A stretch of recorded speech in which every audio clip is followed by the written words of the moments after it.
una carga equivalente aplicada en el centro de la barra, y entonces trasladamos P aquí, y al trasladarla la consideramos con un momento. Y veremos las acciones de los diferentes esfuerzos que se generan como consecuencia de esa carga ahí aplicada.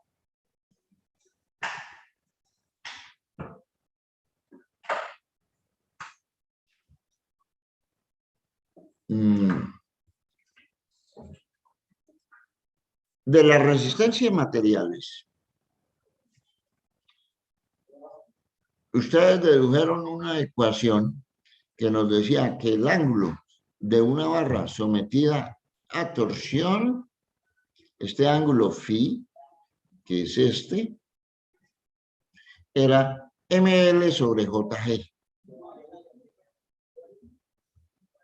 donde m es el momento aplicado, L es la longitud de la barra, J el momento polar de inercia y G el módulo de rigidez de esa barra. Una propiedad del material que se está utilizando. Lógico, porque los materiales tienen mayor o menor capacidad de deformarse torsionalmente. Para este caso, el momento es P por R. Y eso es lo que hacemos, que hemos reemplazado aquí. Ahora bien, aquí hay un arco recorrido, que es este, que es la deformación que a su vez sufre aquí. Este arco recorrido lo llamaremos delta. Este arco es phi por R. Pero phi es P por R, PRL sobre JG. Entonces, por R, PR2L sobre JG. Y entonces, delta, la deformación, queda escrito en esos términos. Ahora bien, como es un elemento a torsión, la ecuación de un resorte a torsión es el momento igual a K por la deformación phi, por el ángulo phi. MK por phi. Entonces, de ahí me permite despejar K, sería M sobre phi. Reemplazamos M por P por R y phi, PRL sobre JG. En otras palabras, la constante de esa barra es JG sobre L. Entonces, de esta manera, tenemos nuestra ecuación de la constante torsional de esa barra. Ahora bien, nos interesa hallar los esfuerzos a que está siendo sometida la barra. Hemos dicho que hemos trasladado este punto aquí y al trasladarlo tenemos la carga y tenemos un momento P por L. Pues eso es lo que tenemos aquí. Hemos trasladado al centro, tenemos nuestra carga P, ahí, y tenemos nuestro momento P por L.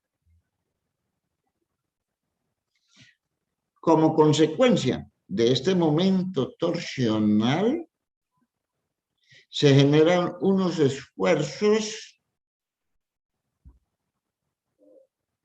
de torsión. Y como consecuencia de esta carga directa que va así, se generan unos esfuerzos de corte que llamaremos tau directo. Y entonces, bajo esta situación de carga, veremos cuál es el punto más esforzado. Entonces, tenemos como consecuencia del momento, se generan unos esfuerzos que llamaremos esfuerzos de corte, cuya ecuación nosotros conocemos. Tau. ¿A qué es igual?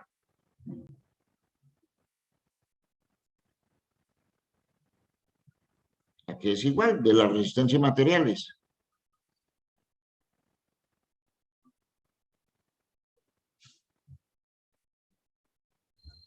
Dieciséis T sobre pi diámetro al cubo. No, hay una ecuación general independiente que sea circular o no. Un elemento sometido a torsión, eso genera unos esfuerzos de corte, que aquí yo lo llamo T sub S,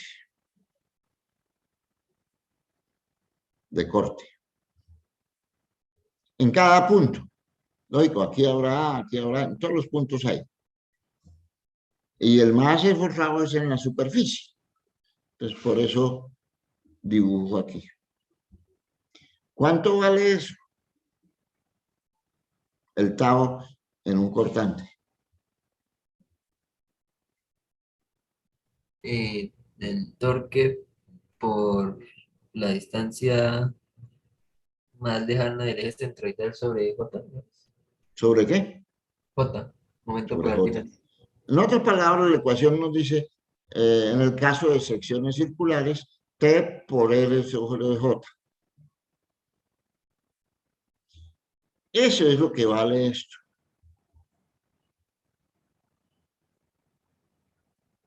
T por L sobre J. M, T torque, o sea, el momento que será P por L mayor por el radio de aquí, de este, sobre J, el momento polar de inercia de una sección circular.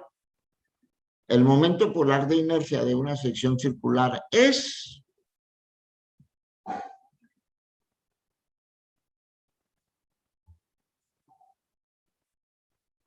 ¿Cuánto?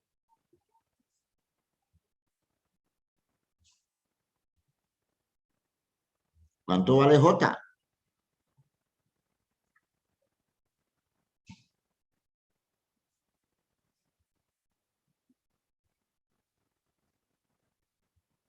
Señores,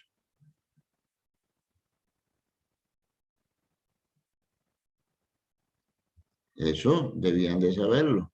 Los que estuvieron conmigo el semestre pasado, yo insistí mucho sobre I y J.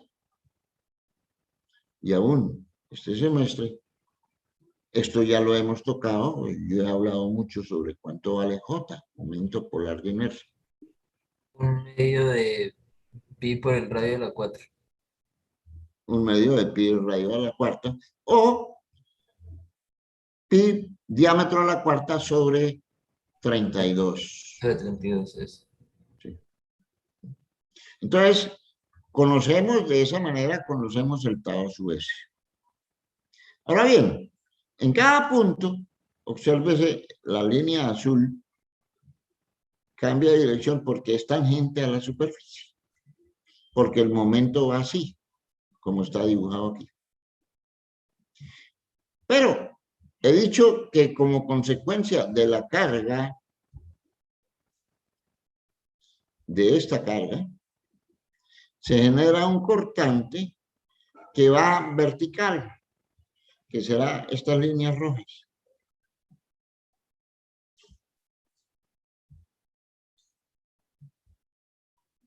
que van subiendo porque la carga va subiendo. En este caso, ¿cuánto vale ese corte? Directo.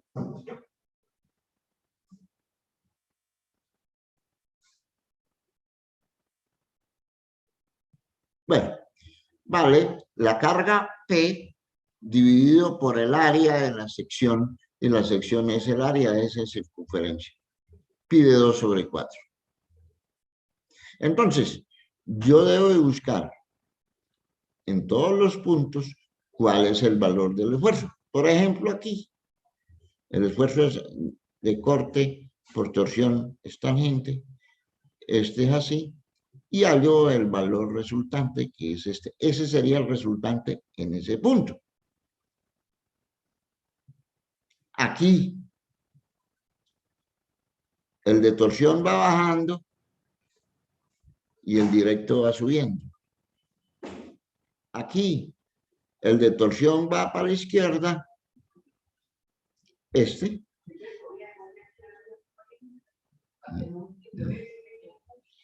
Y el directo va subiendo. Aquí, el de torsión va hacia la derecha y el directo va subiendo. Aquí, el de torsión va subiendo y el directo va subiendo. Entonces, de la gráfica podemos visualizar muy fácilmente en dónde está el mayor valor resultante. ¿En dónde estará? A la derecha, donde los dos se suman.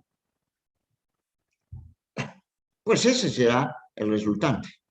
Y eso es lo que hacemos aquí.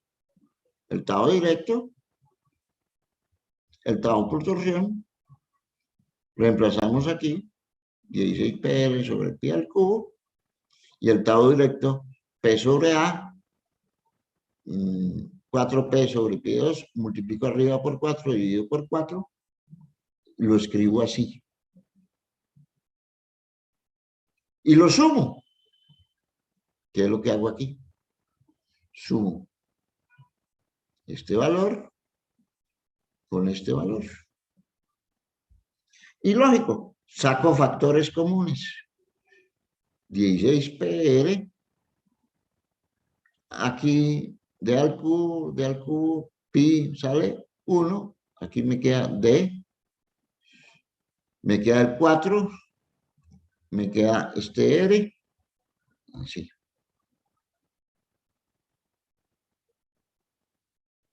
Y voy a llamar un D mayúscula como 2 veces R mayúscula, aunque no es un diámetro, que es una distancia R. Pero reemplazando D aquí, la ecuación me queda así. Y esta ecuación, reemplazando ahí, 1 sobre 2, este D pasa aquí a dividir D mayor sobre D menor. ¿Para qué? Porque esta relación de D mayor sobre D menor lo llamo C, que llamaremos índice de resorte. Si reemplazamos, la ecuación finalmente me queda así. Esta es la ecuación de cortante de esa barra de torsión. Ahora, pues, esa es una ecuación que la encontramos así, o la podemos definir si aplicamos la teoría de la elasticidad, donde gamma es el coeficiente de Poisson, y entonces esta ecuación me queda así. Recordando que I es pi d a la cuarta, d menor, sobre 64. Aquí. Y si estamos hablando de aceros, ojo, esta ecuación es general. Si hablamos de aceros, el coeficiente de Poisson de aceros es 0,3. Para otros tipos de materiales, de cobre, bronce, aluminio, los que sean, pues tenemos que buscarlos en las tablas respectivas, que lo encontramos muy fácilmente. Si reemplazamos, el corte directo me queda así. Y si reemplazo, me queda así. Corte directo. Aquí, este 2, este 4 lo divido entre 2 por 2. 2R es D. Me queda 9,84.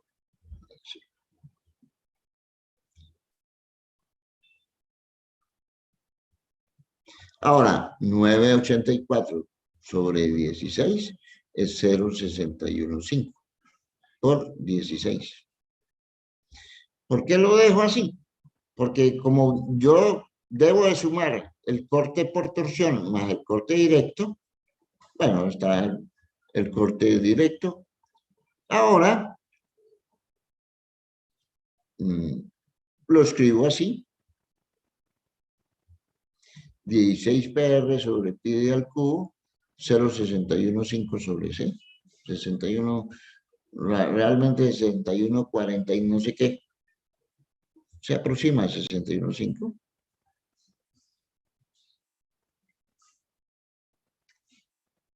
O escrito así.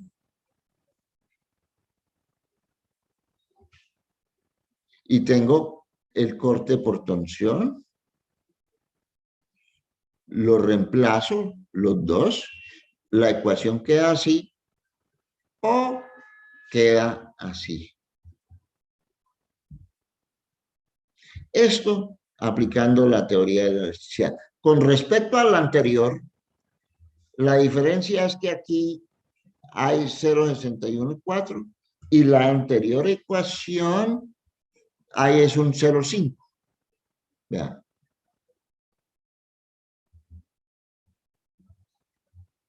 Estos son modelos matemáticos. Lógico. Este es el modelo matemático para el acero, que es este modelo con la teoría de elasticidad, es mejor que el otro. Pero en los textos se utiliza a veces la uno, a veces la otra, y por eso yo prefiero sacar los dos ahí. ¿Entendido? Ahora bien, este es el esfuerzo. Nosotros hemos dicho que la comparación entre la resistencia del material y el esfuerzo, el resultado de la comparación, si hacemos la división, que es una comparación de dos números, nos da un número que es el factor de seguridad. Ese factor de seguridad que es el resultado de comparar la resistencia al corte dividido por el esfuerzo. Recuerden que siempre hemos dicho que si el esfuerzo es mayor que la resistencia, esto es menor que 1. Normalmente se recomienda que esto sea mayor que 1, porque como ya lo explicamos, existen una serie de imponderables que no permiten que garantizar cuando eso sea igual a 1. Imponderables tales como las características de los materiales. Imponderables tales como el control de la carga, que la carga sí, efectivamente es la que estamos diciendo, que la podamos controlar. Porque si es una carga variable, absurdamente variable, sin que siga una secuencia, es imposible controlarla. Entonces, cuando eso ocurre, este factor debe ser mucho más grande. Ahora bien, es posible que nos den el IS sub IS, es decir, la resistencia del material, nos lo dé la siderúrgica. Vamos a ponerlo en rojito aquí.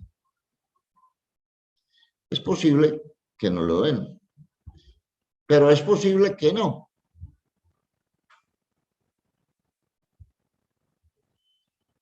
Si nos lo dan, no es sino reemplazar. Este valor reemplazo con lo que nos da la operación. Pero si no nos lo dan, Entonces tenemos que asumir un valor.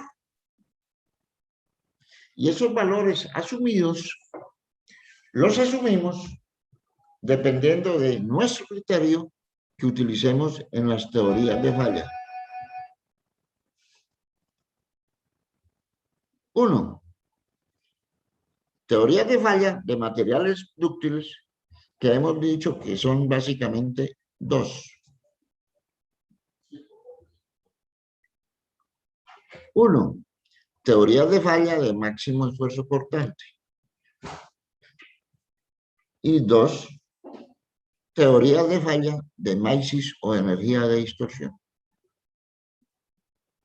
Ese es criterio que nosotros debemos de tener. Casi siempre, por la vía conservativa, utilizamos la teoría de máximo esfuerzo cortante. Eso no significa que en la teoría de máximo esfuerzo cortante, como se vio en la teoría de falla, en diseño 1, S sub I S es S sub I sobre 2, aproximadamente 0,5 de S sub I. Entonces, en lugar de S sub I, escribimos su igual. O, en la teoría de falla de máxima energía de distorsión o de Mises, que me dice que S sub I y S es S sub I sobre raíz de 3 o raíz de 3 sobre 3 S sub I o 0,577 S sub I. Entonces reemplazamos esos valores aquí. Entonces, dependiendo de la teoría de falla, utilizamos la una o la otra. En el caso de la teoría del Moore, reemplazamos por S sub I sobre 2. Y la ecuación aparece así. Donde n entre 1, 3 y 2. Los factores de 2, que son los más utilizados cuando depende del tipo de carga.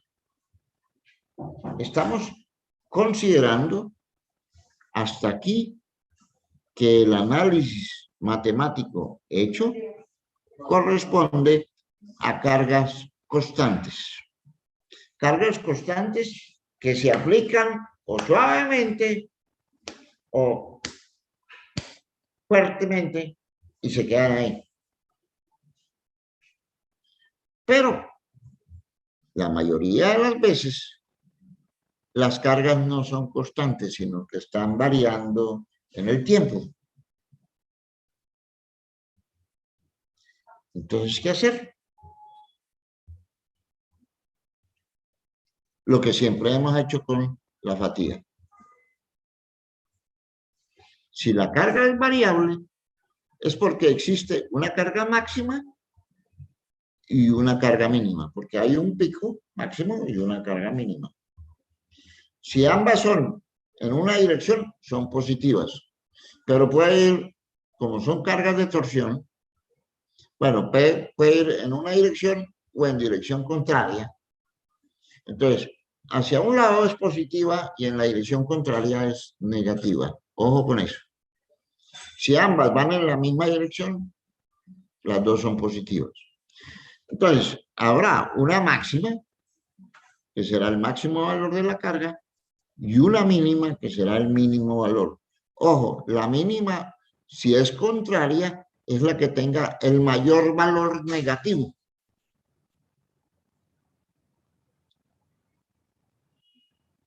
Entonces, con la carga máxima y las ecuaciones que tenemos, hallo el cortante máximo.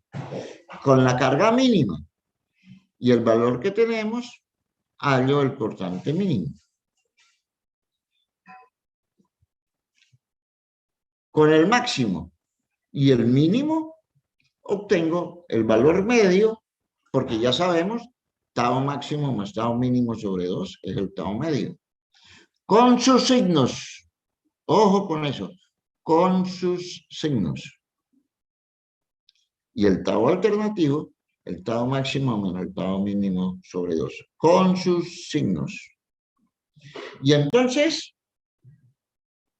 aplicamos las ecuaciones, ya sean de Schoenberg o las de Goodman. Ecuaciones que vimos en diseño de máquinas 1. Schoenberg, sigma medio sobre S sub I, KF sigma alternativo sobre S sub E al cuadrado, todo eso al cuadrado, más tau medio sobre S sub I S, más KFS, tau alternativo S sub E, todo eso al cuadrado y todo eso a la 1 medio. Entonces, combino Schoenberg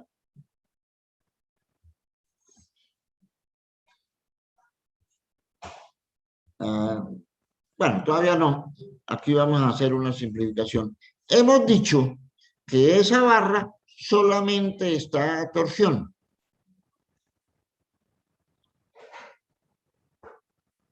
Con lo cual, he dicho que no existen, en otras palabras, si solamente está a torsión, no existen esfuerzos flectores ni esfuerzos axiales. Con lo cual, los valores de estos valores medios y alternativos son ceros. Y esa ecuación, pues si estos son ceros, se reducen a esto. Esa ecuación queda escrita así. ¿Por qué? Porque solamente existe carga torsional. Ojo, si existiera carga flectora, entonces este término debo de tenerlo en cuenta.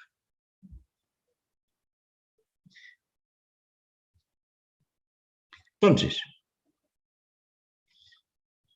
de la combinación de esta es la teoría de Schoenberg para cargas únicamente de torsión. Y lo combino con la teoría de falla de Mohr. En lugar de S sub I S, escribo su igual. En lugar de S sub S, escribo su igual. Y esa ecuación queda, por tanto, este 2 está arriba y luego lo saco para acá. Y la ecuación queda así para cargas variables únicamente a torsión, donde N debe estar entre 1, 3 y 2. Ese N, la característica de ese factor de seguridad, depende de la calidad de la carga. Si es aplicada suave, si la variación es suave, en la medida en que la variación se vuelve más brusca, hasta que se vuelve de impacto, entonces sería 2.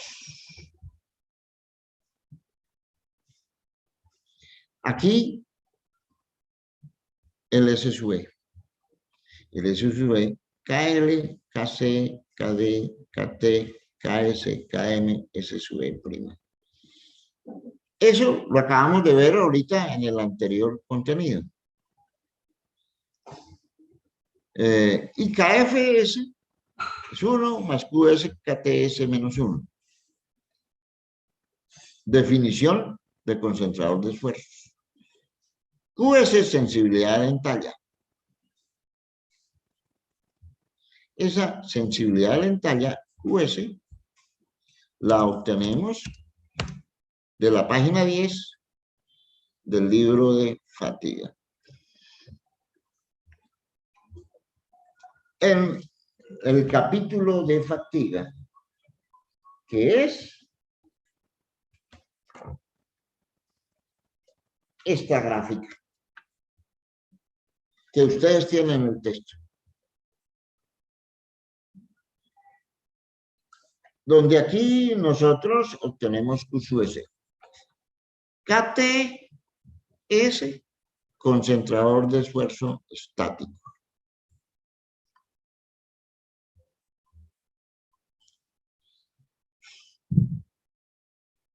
Y lo podemos obtener de una barra, como es una barra lisa, normalmente, como no existe concentradores de esfuerzo, si es totalmente lisa, el KT es 1. Pero eso Para buscarlos, lo buscamos de una barra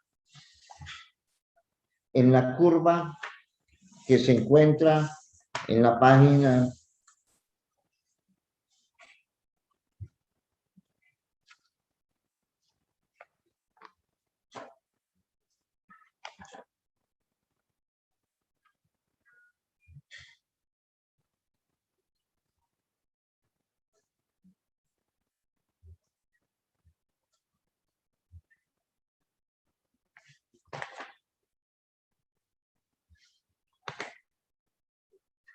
barra maciza.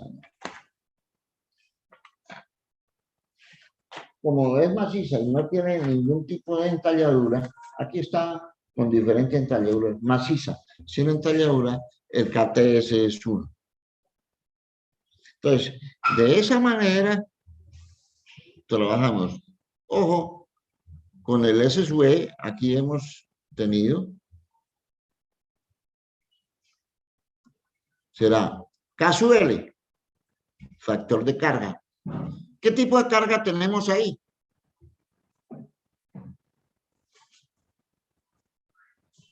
Solo torsión. Solo torsión. ¿Cuánto vale K sub L para carga de torsión? 0,75. 0,75. K sub C, factor de confiabilidad.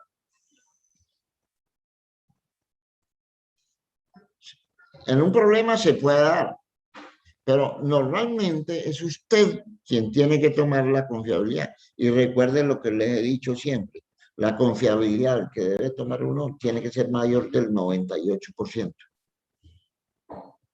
Es usted quien toma el valor y busca el factor de KC.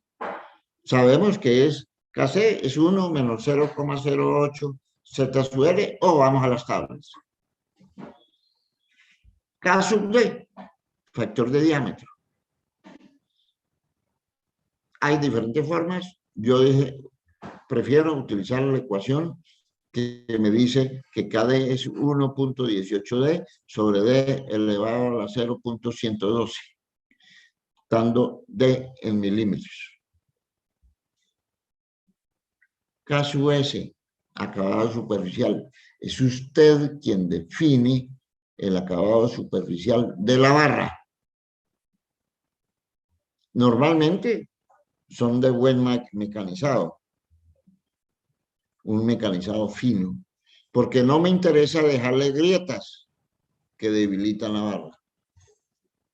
K sub M, factor misceláneo. ¿Le he hecho algún tratamiento superficial? ¿Decido cromarlo? ¿Sí o no? ¿Decido niquelarlo? ¿Sí o no?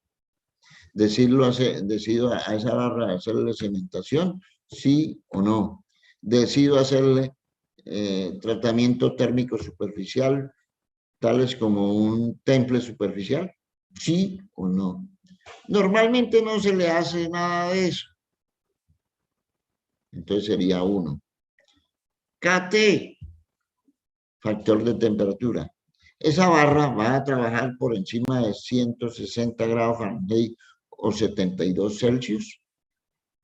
Sí, va a trabajar por encima. Entonces utilizo la ecuación 460 sobre la temperatura en grados Fahrenheit, perdón, 620 sobre la temperatura en grados Fahrenheit más 460. Si está por debajo de 72 Celsius o 160 Fahrenheit, KT es 1. S sub E prima depende de la resistencia última. S sub E prima puede ser 0,5 de S sub T si la resistencia última de ese material que estamos utilizando ahí es menor de 200 KSE o 1398 megapascales. Pero si es mayor, tomamos S sub E prima la mitad. Eso para S sub E. Bueno, aquí tenemos S sub S.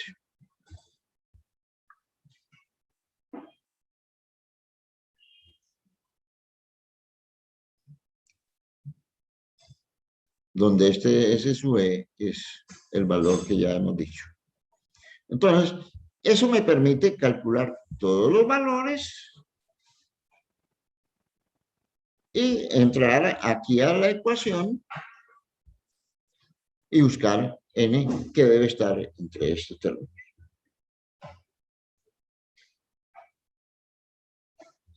Con esto terminamos barra a torsión. Resortes helicoidales.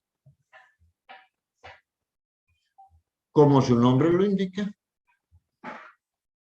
son unas barras, en este caso, de sección circular, que llamaremos espira, que llamaremos, sí, que tiene una hélice. Por eso llamamos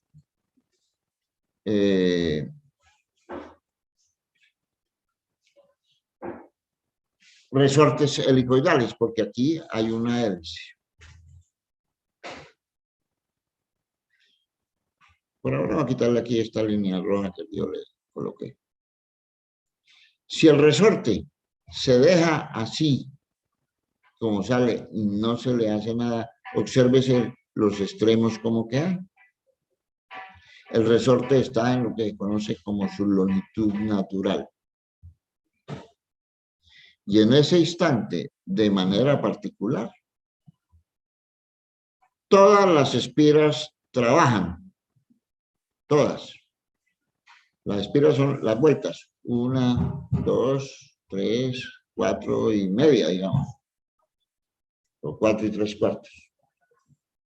En este caso, 1, 2, 3, 4 y 5 completas. Entonces, vamos a llamar NA las espiras que trabajan o espiras activas. En este evento, cuando no se le hace nada a los extremos, el total de espiras son las que trabajan.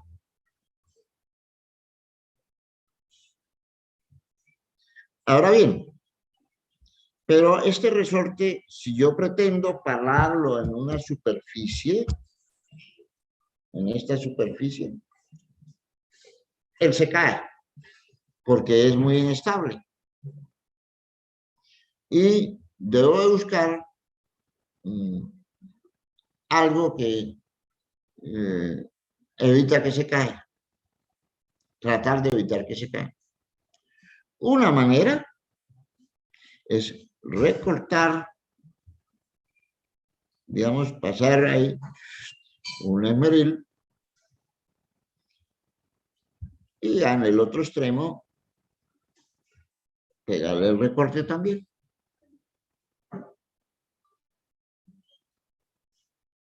Eso se llama recortar o anular un resorte. En ese evento, como yo he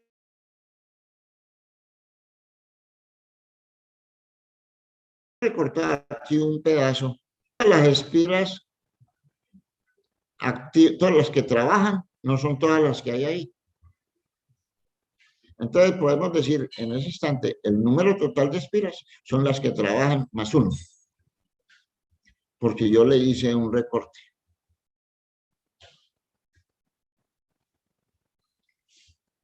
Pero puede que yo no le haga recorte.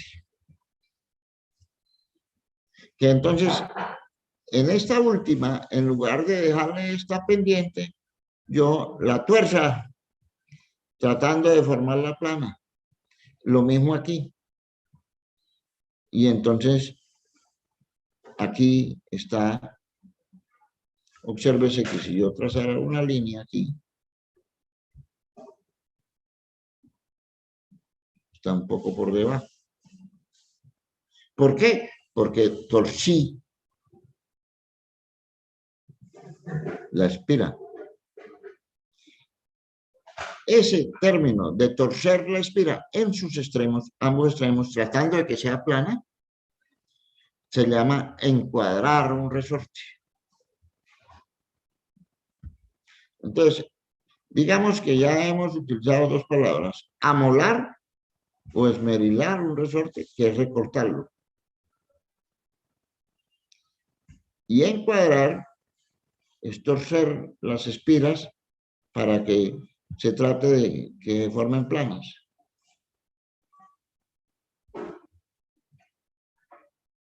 Entonces, en ese instante que yo ambos extremos los encuadro, todas las espiras no trabajan igual y entonces N total es NA más 1.5. Pero el resorte ahí todavía no queda muy estable. Entonces, hay veces donde se hacen las dos operaciones. Se encuadra y se recorta. En otras palabras, encuadrado y amolado.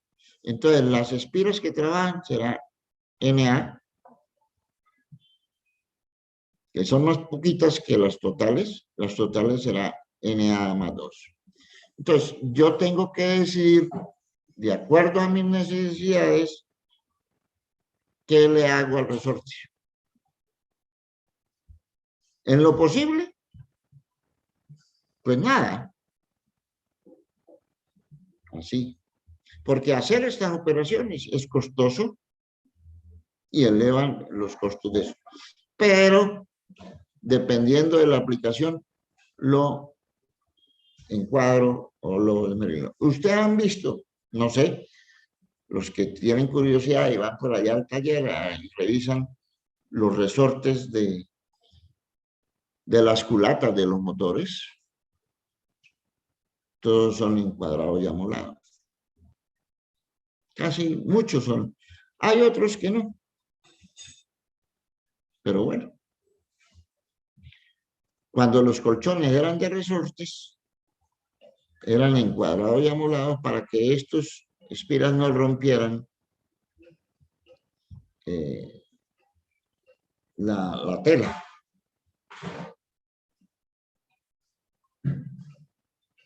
Entonces, hemos hablado de las características de los materiales, que deben de ser materiales, primero, que tengan alta resiliencia.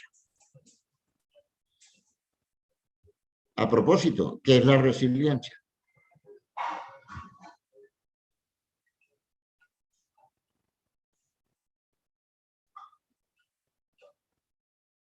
¿Mm?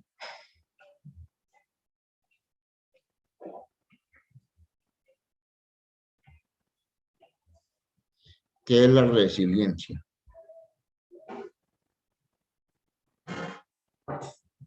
La capacidad de resistir golpes, impacto. Sí, eso es. En otras palabras, la capacidad de almacenar energía sin deformarse permanentemente. Capacidad de absorber golpes sin deformarse permanentemente. Los golpes es energía en movimiento. Energía cinética, un medio de la masa por la velocidad al cuadrado. Eso es energía. Siempre que hay movimiento, hay energía. Entonces, si un material resiste golpes, se deforma así, pero una vez que pasó, regresa a su condición original, ese material tiene buena resiliencia. Es un término que hoy en día también se utiliza en la parte social. Una sociedad resiliente, la que es capaz de sufrir los golpes y continúa su camino. Una persona resiliente, la que puede sufrir golpes, no se deforma, es decir, no cambia su manera de ser y sigue su camino. Si no es resiliente, por ejemplo, vamos a decir aquí algo, usted está muy enamorado y la novia suya se le fue con su mejor amigo, usted no es resiliente, Usted se vuelve loco, deja de estudiar y tal. Eso es no tener resiliencia.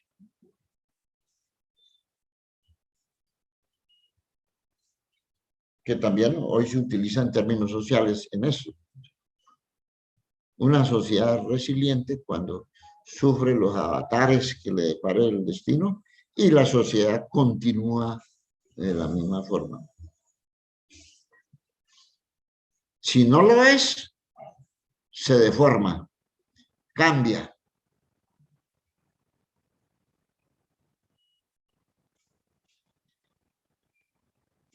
Una persona es tenaz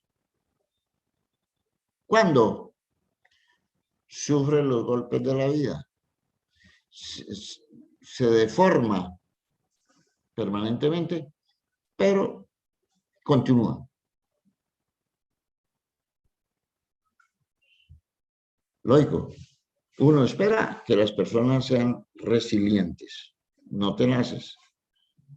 Tenaces podría ser la persona que murió el ser querido, el padre, la madre, tal, se deformó, cambió su manera de ser. Ya no es el mismo. Antes era alegre, ahora es taciturno. Antes era parrandero, ahora vive encerrado. Entonces, como efecto de las consecuencias de los golpes. Eso era resiliente porque lo soportó, pero en la tenacidad falló. No era resiliente. Entonces, los materiales tienen que ser resilientes. Es decir, que sean capaces de sufrir golpes, es decir, de absorber energía y una vez regresen a su condición original. Queden como si nada. Entonces, debe haber materiales que tengan esa capacidad, que tengan gran capacidad. Porque hay otros que tienen poquita. Como ya lo dije, la cerámica recibe un golpe, se parte. La fundición, usted agarra una porra y a la fundición le pega un porrazo, la fundición se parte. Pero agarra un pedazo de acero, le pega un porrazo, se deforma, pero no se parte.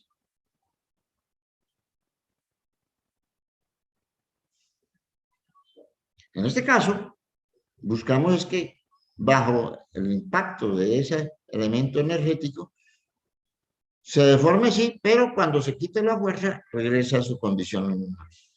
Hay algunos materiales que tienen esa característica. Son los aceros al carbono, de alto carbono. Alrededor del 0.8 o 0.9% de carbono.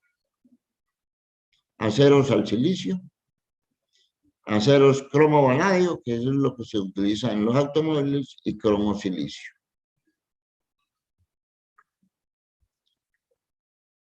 Bueno, otros materiales.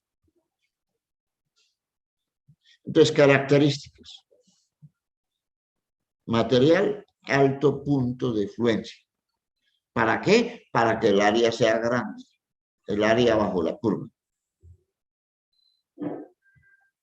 Esa es la característica más importante. Y por el otro lado, tenemos que mirar las cargas externas. ¿Cómo son? En el análisis de lo que vamos a calcular. ¿Cómo son? Carga variable, variable suave, variable de impacto, carga constante, etc. ¿Cuál es la temperatura de operación? ¿Cuál es el medio en donde va a estar ese resorte? ¿Requiere conductividad eléctrica, sí o no? ¿Cuál es el peso? ¿Y cuál es el costo de hacer ese resorte? Para poder hacer el de mejor características. Entonces, en primera instancia vamos a hablar de resortes a compresión.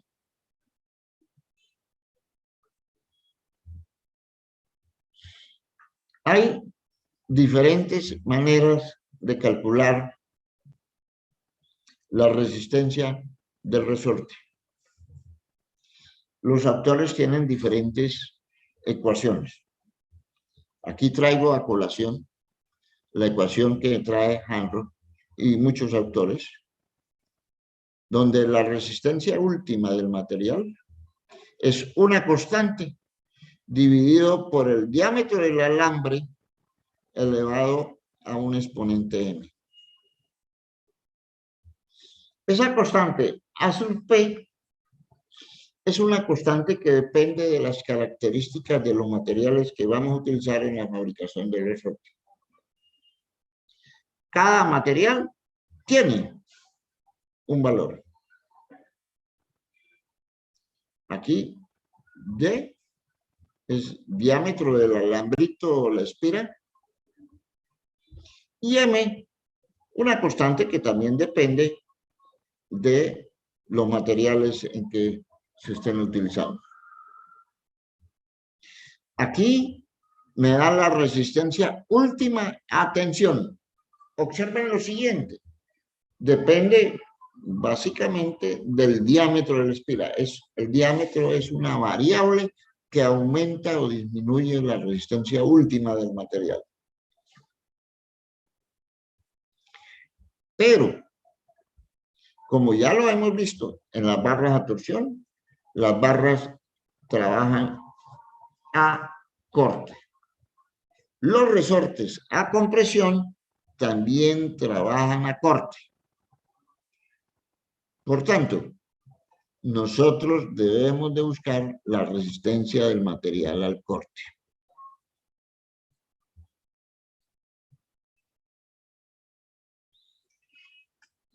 La resistencia del material al corte a la fluencia.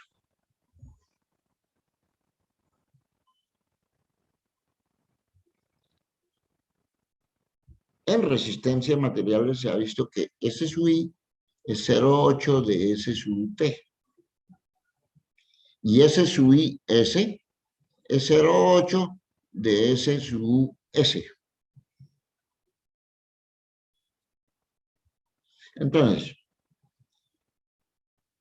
S sub I S es 0,8 de S sub S. Pero S sub S es 0,5 de S sub T. Entonces, esto nos lleva a que S sub I S es 0,4 de S sub T.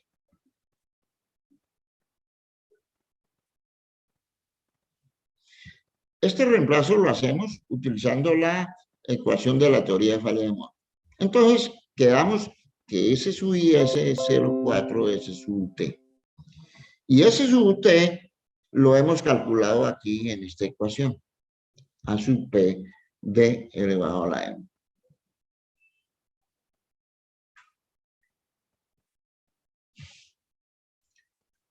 Vamos a copiarlo ahí, para que nos quede todo.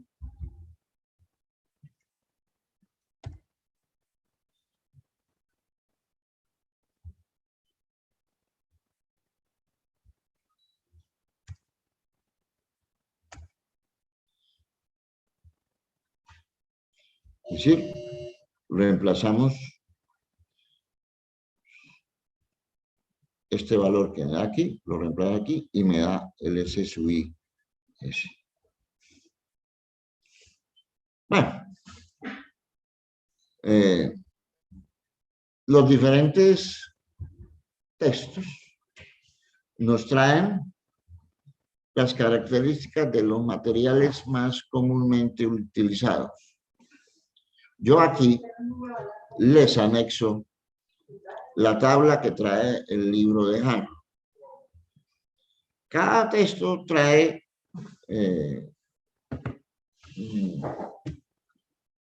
unos valores.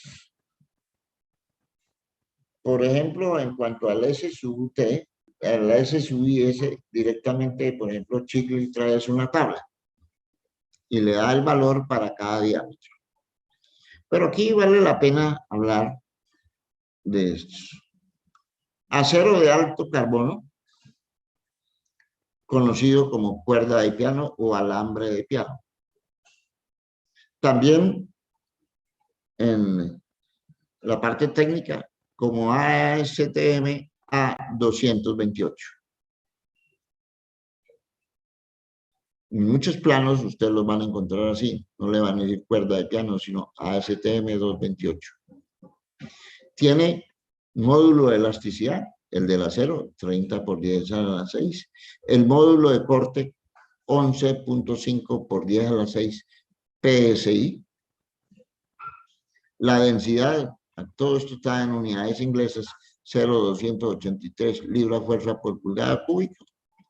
La temperatura máxima a la cual puede trabajar, 250 grados Fahrenheit. Tiene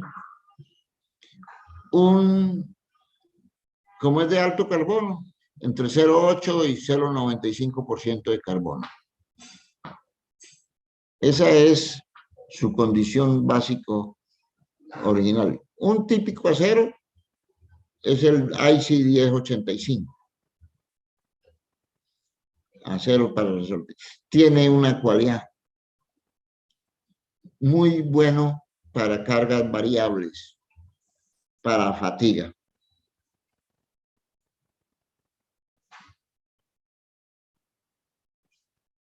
El siguiente, estirado duro, conocido como ASTM A227, vean, el uno es 228 y el otro 227.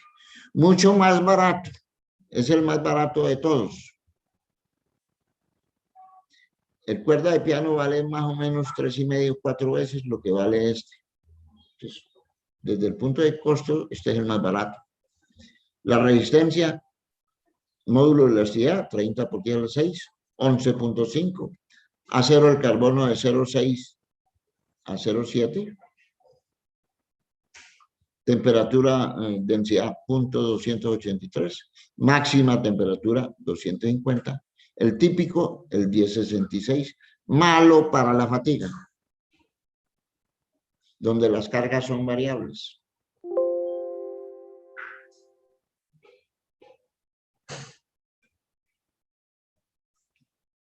Aceros inoxidables. El IC 410 o el 420. Módulo de elasticidad, 29 por 10 a la 6. G, 11 por 10 a la 6. Punto 280, más o menos casi lo mismo. 500 grados Fahrenheit. Observen la temperatura a la cual funciona.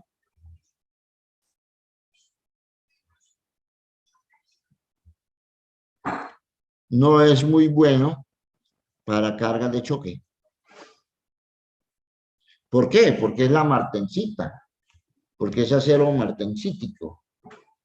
Y la martensita es de alta dureza, pero frágil. Acero austenítico. IC 301 y 302. Son aleados inoxidables. Costo, 8.5 veces el estirado duro. Mucho más costoso. Es inoxidable. A la afluencia, bueno, a temperatura de 600 grados Fahrenheit. Buena resistencia a altas temperaturas. Y aquí hay otros de cobre, de latón, de bronce fosforado, aleaciones de níquel. Estos son algunos los más utilizados.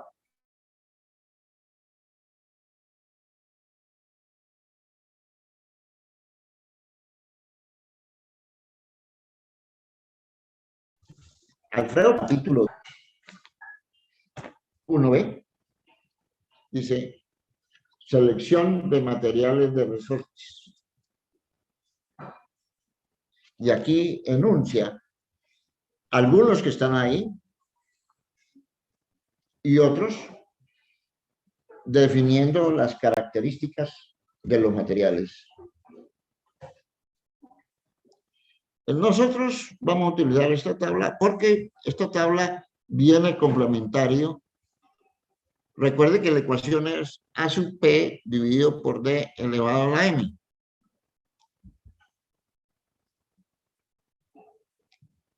Entonces,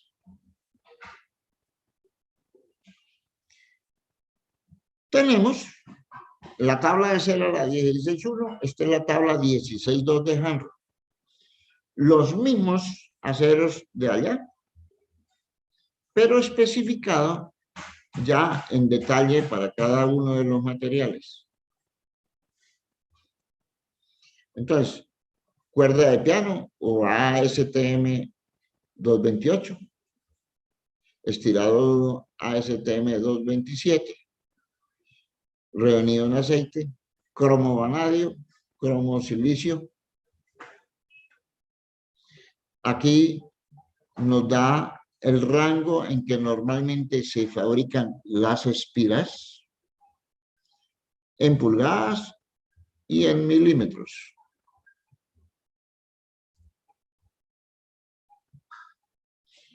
El exponente M que va para la ecuación para los diferentes tipos de aceros,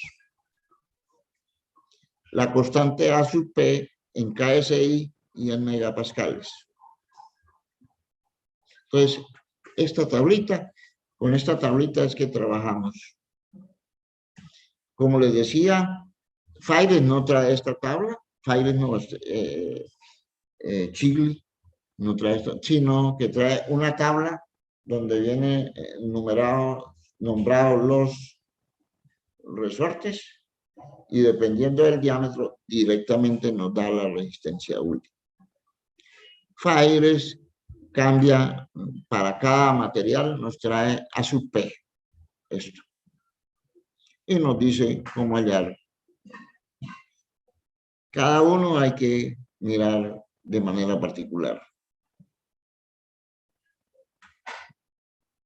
Y aquí está la ecuación, lo que ya habíamos dicho.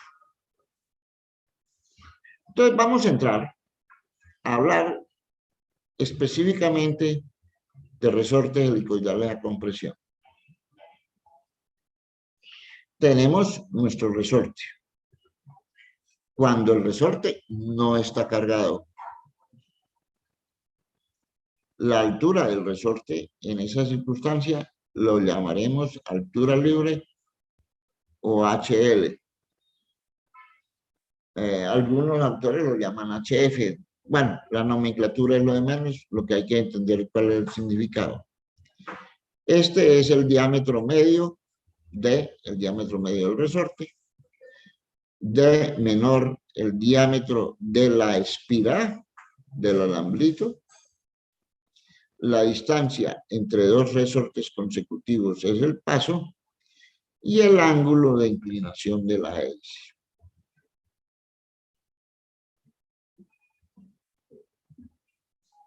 Si ese resorte lo cargamos, se deforma y si cortamos por cualquier punto, habrá una reacción igual a la carga P, ¿vale?, en el centro de D. Por tanto, habrá un momento P por R, que es de medios, y para que eso esté en equilibrio, habrá una reacción igual y opuesta, que será M P por R. Y entonces, en ese alambre, nosotros tenemos un momento y una carga hacia arriba. Y en este resorte, que no hemos encuadrado, que no hemos amolado, el número total de espiras es igual a las espiras que trabajan. En ese que estamos ahí.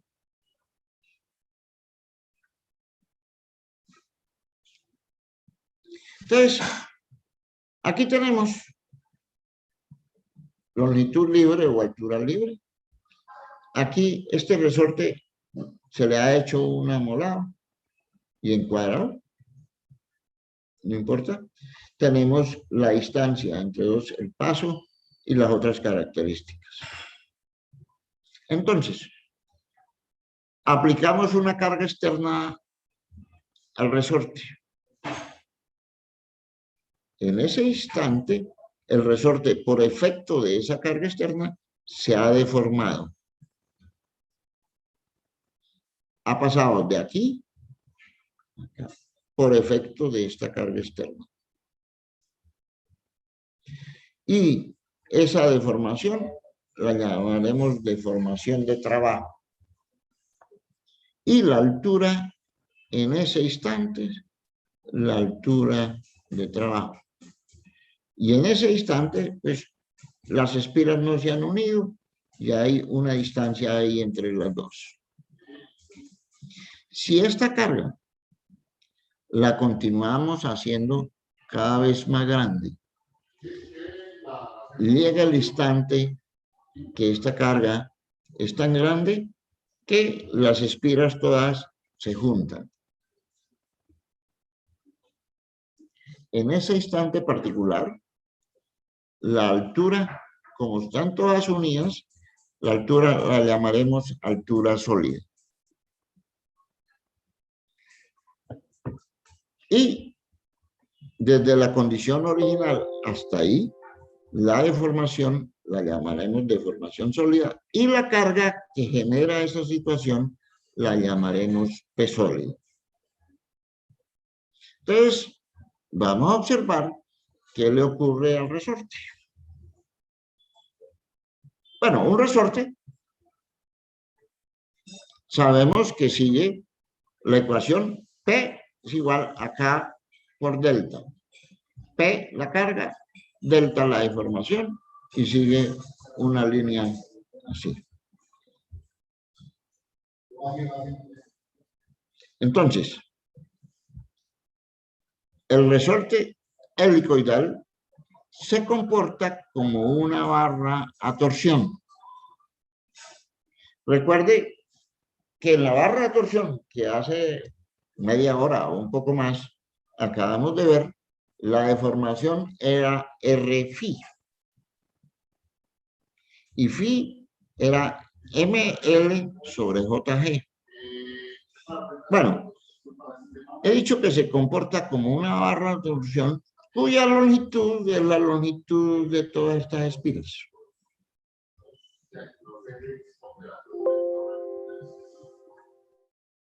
Como una barra. Por tanto, delta es R por ML sobre JG. M, ya lo hemos visto allá, es P por R. Y L es la longitud de todas las espiras. La de una espira es pi por D, o sea, una vuelta. Pero las espiras que trabajan las hemos llamado NA. Pi por D, la de una, por las que trabajan NA. Y J es el momento polar de inercia de la barra, o sea, del alambrito. Pi a la cuarta sobre 32.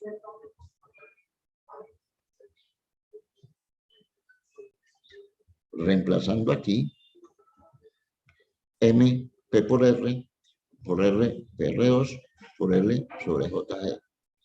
P por R2, L es pi de NA, J, G, pi por R2, P por R2, pi por D, que es 2R, por NA, sobre pi de a la cuarta sobre G. Delta es 64 P R radio del resorte al cubo por NA sobre G de a la cuarta G. Esta es la ecuación de la deformación, donde NA es pilas activas. Ahora bien, recuerden que nosotros habíamos definido C como D mayúscula sobre D minúscula. Sí, esta es la ecuación que tenemos acá.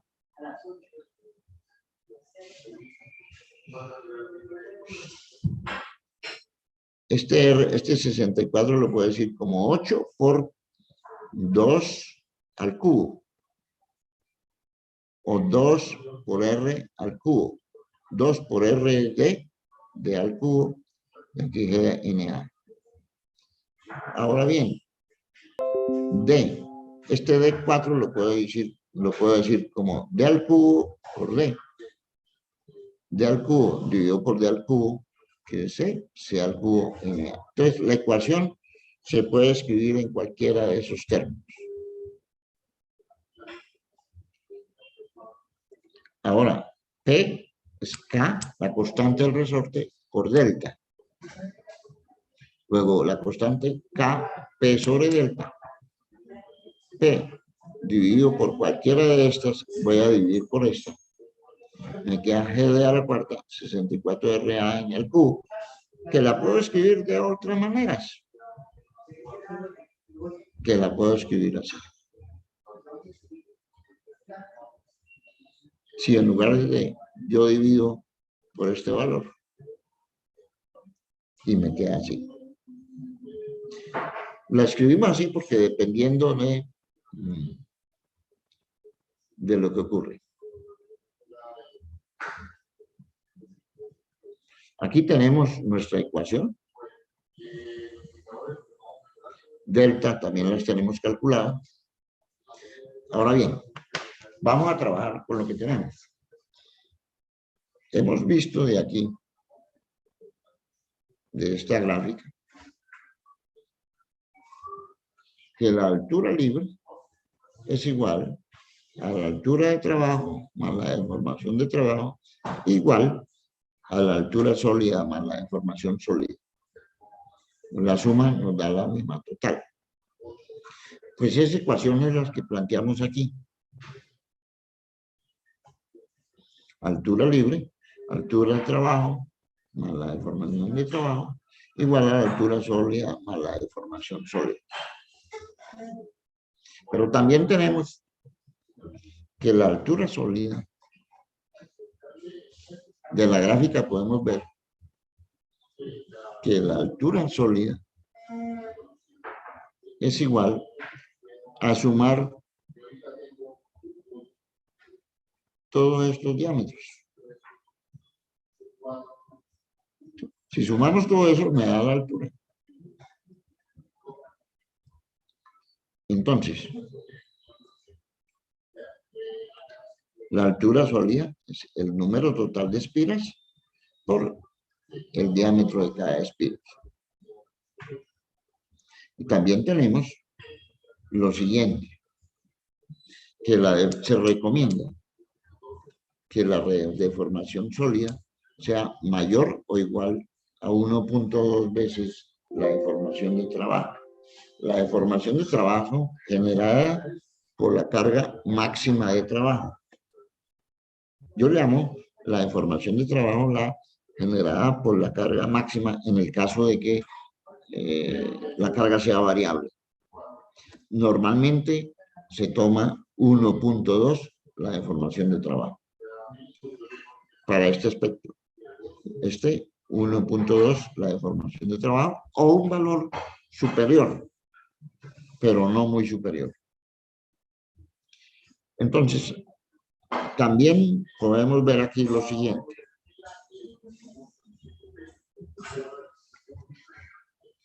Esto.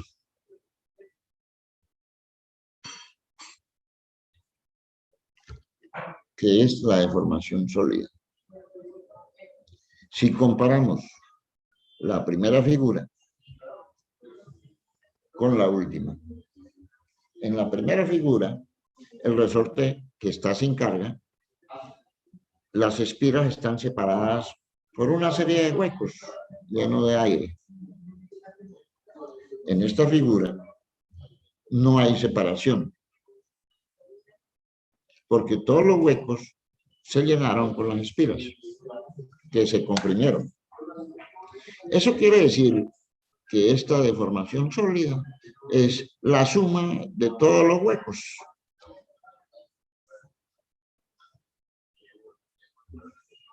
¿Y cómo hago la suma de todos los huecos?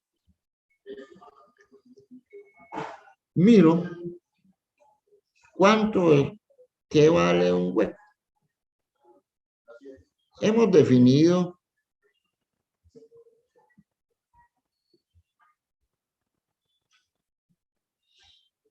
el paso como la distancia entre dos espiras consecutivas. En otras palabras sería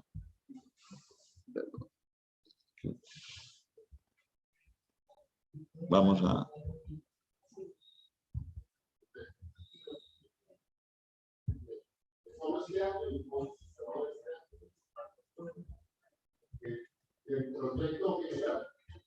dibujarlo aquí, no importa. Esta distancia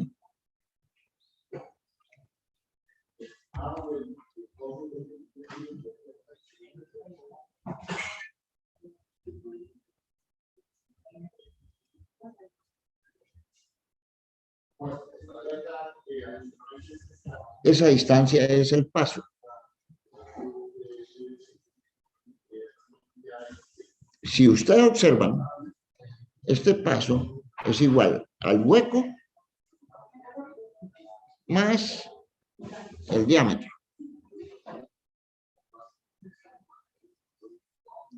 Al hueco más el diámetro. Ahora bien, ¿cuántos pasos hay? 1, 2, 3, n pasos. Entonces,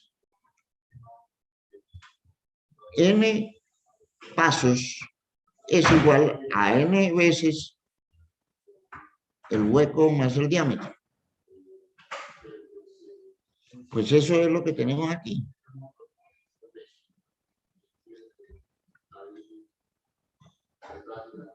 Si ustedes observan, de aquí puedo decir,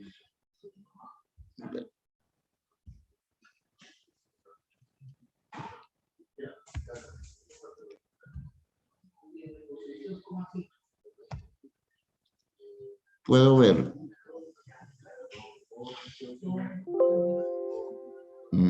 aquí rompo esto.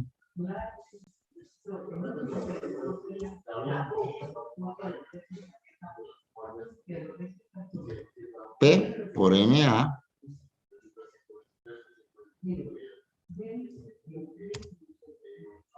menos D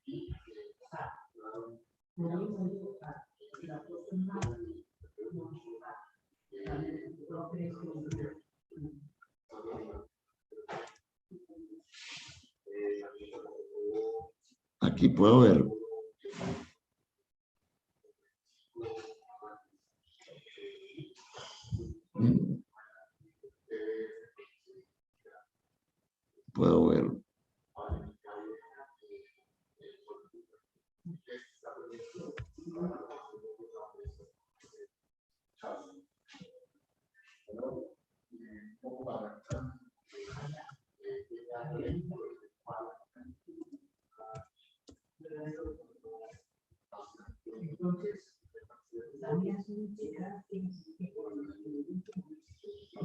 P por NA. Perdón.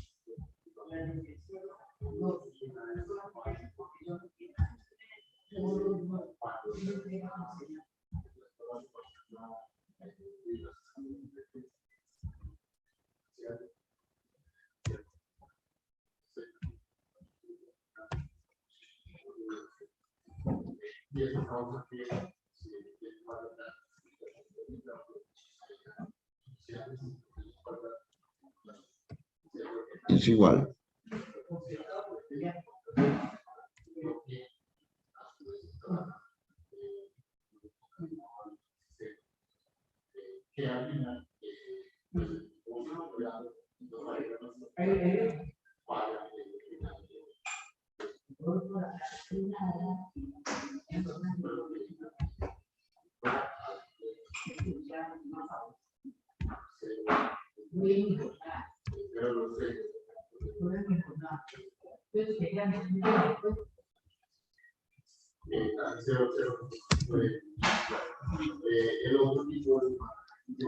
He dicho que N a veces el paso es igual a la deformación sólida menos el número de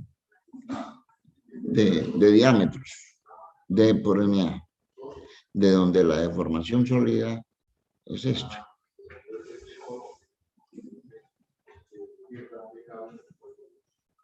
P por NA, aquí es más.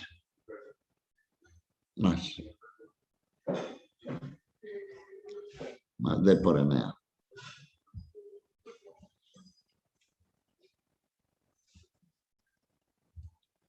De donde aquí saco factor común y de donde tengo el paso en la deformación sólida dividido por DNA menos D.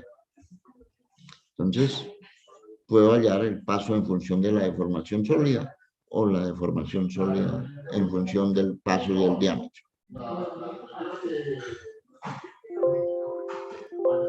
Entonces, ¿qué tengo? Que yo en un resorte debo de tener cuidado que el ángulo del espira no sea muy grande. Entonces, debo de hallar cuál es el ángulo del espira. Si yo desenrollo una espira, es decir, desde aquí hasta aquí, la vuelta es pi por el diámetro igual al paso. Entonces,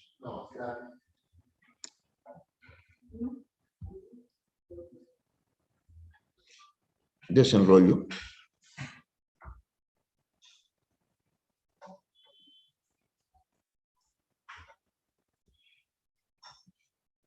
Entonces, pi por el diámetro es igual al paso y ese ángulo es alfa, que es el ángulo de inclinación del espira. Entonces, tangente alfa es el paso dividido por pi por d. Entonces, de donde puedo decir que el ángulo alfa es P sobre pi por D. Yo debo de controlar ese ángulo alfa. Se recomienda que ese ángulo no sea mayor de 12 grados. Entonces, alfa, debemos de chequear que cuando estamos diseñando un resorte, el ángulo alfa sin carga sea menor o igual a 12. Cualquier valor menor.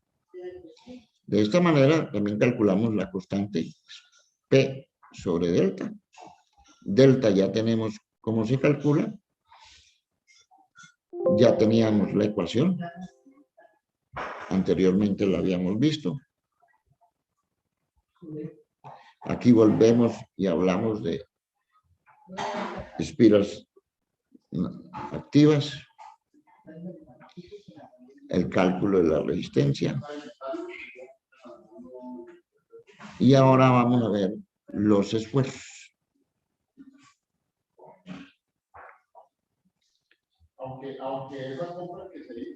Entonces tenemos P, ya habíamos visto la figura.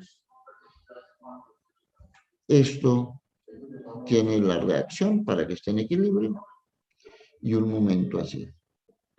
Ese momento así, tengo la carga de corte que es subiendo en el sitio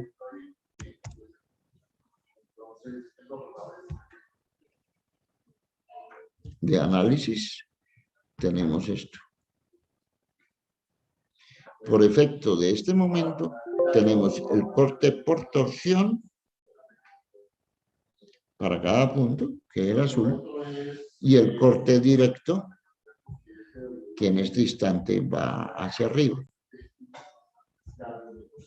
Entonces, buscamos el sitio donde se presenta el máximo valor de cortante, donde la suma de los esfuerzos de corte por torsión y de corte directo sea máximo, y será en el interior, aquí, en el interior del resorte, aquí, en este punto. Sumamos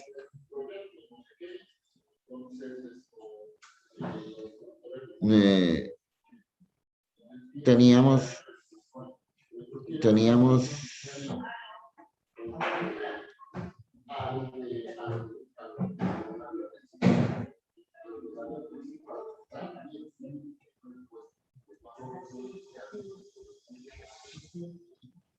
sumamos. De la misma manera, obsérvese que el comportamiento es como una vía a torsión. Sumamos los dos, el corte directo, TR sobre J, el corte por torsión, TR sobre J. Recuerde que nos había dado 0,60, no sé qué, sobre D. Aquí es sobre R. 0,6144 es la misma ecuación que teníamos. Esto es el cortante, es la suma del corte directo más el corte por torsión. Llamamos KS a este término. Y entonces la ecuación nos queda así.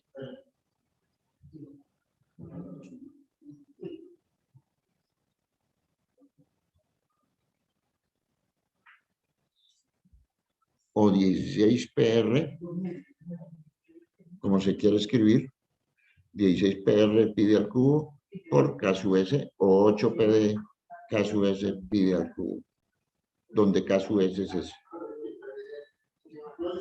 Hacemos lo mismo, comparamos. Chequeamos por carga sólida con tau sólido, con P sólido.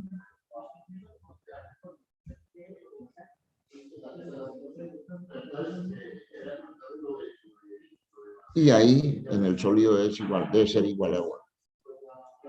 Para cargas estáticas. Para cargas variables,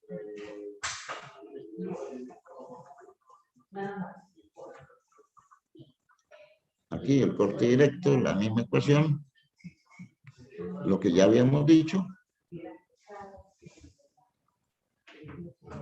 La explicación, cargas variables. Entonces, simplemente el señor Wolf encontró que en lugar de K sub S, para cuando las cargas son variables, había un factor llamado KW. Y él empíricamente lo calculó así.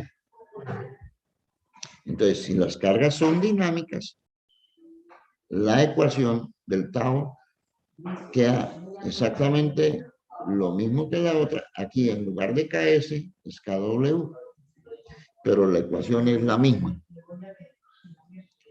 para cargas variables. Que puede ser escrito así o así. Entonces, aquí hay algo muy importante.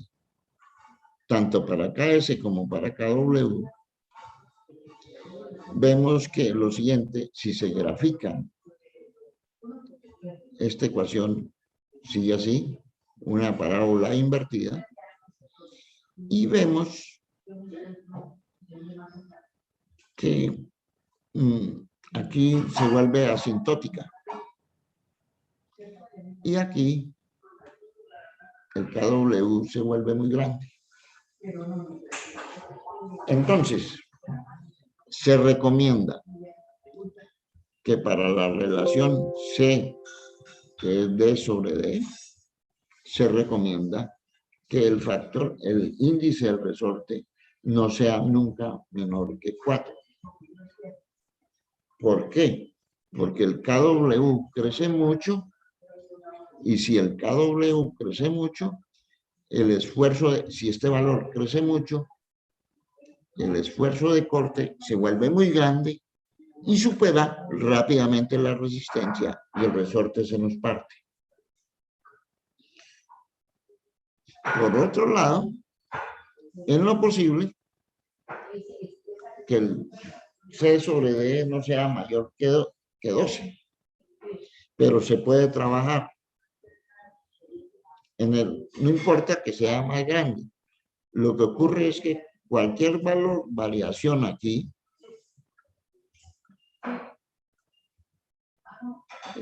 no genera variación en KW.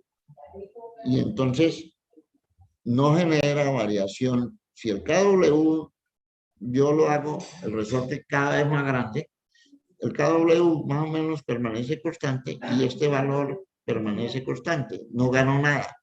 Y sí gasto material. Entonces, en lo posible, que se trabaje de 4 a 12. Se puede trabajar mayor de 12, pero no se puede trabajar por debajo de 4. ¿Entendido? Por debajo de 4, ¿qué? C. Profe, qué pena, es que ya son las 8 y el profesor inicia la clase puntual del otro. Perdón. Qué pena. Repítame. Que ya son las 8 y ahorita la Bueno, siguiente clase inicia señores. puntual. Bueno, muchas gracias. Continuamos en la próxima clase. Muy amables. Gracias. Buen día. Luego, buen día.